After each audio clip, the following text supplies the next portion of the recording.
রাত নামলেই পাল্টে যায় তাদের রূপ, পরিণত হয় দুর্ধর্ষ ডাকাতে।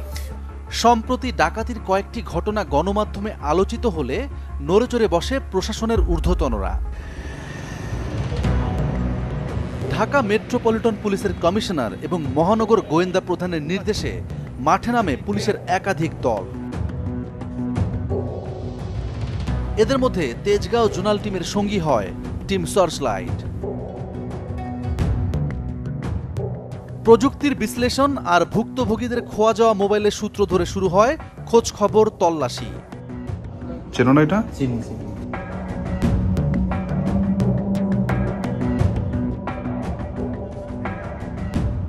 খবর আসে ডাকাতির টাকায় নতুন ফার্নিচার অর্ডার করেছে ডাকাত দলের এক নেতা।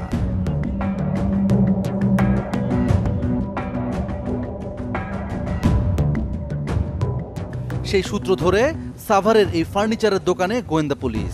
বিপ্লব ভাই, এই যে আপনার মাল পাঠাইতেছে, হ্যাঁ, এখানে যে কার বাসায় যাইবো, বাড়িওয়ালার নাম বলেন তো। মালামাল পৌঁছে দেওয়ার ভ্যানে চালকের সাথে চড়ে বসেন ডিবির এক সদস্য।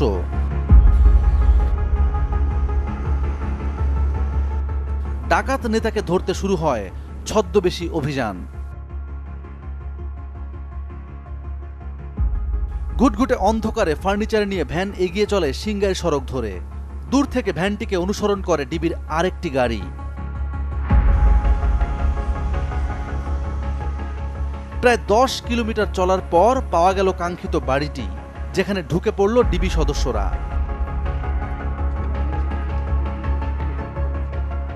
বাড়িতে ঢুকতেই পাওয়া গেল ডাকাত নেতা আবু জাফর বিপ্লবকে, সঙ্গে সহযোগী সজীবও।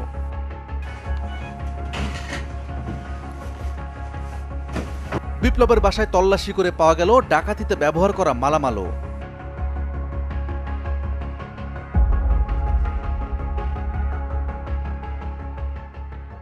দেরি করে না গোয়েন্দারা, বিপ্লবকে নিয়ে দ্রুত বেরিয়ে যায় সেখান থেকে। এবার একে একে মেলাতে হবে ডাকাতির সূত্র, ধরতে হবে চক্রের বাকি সদস্যদেরও।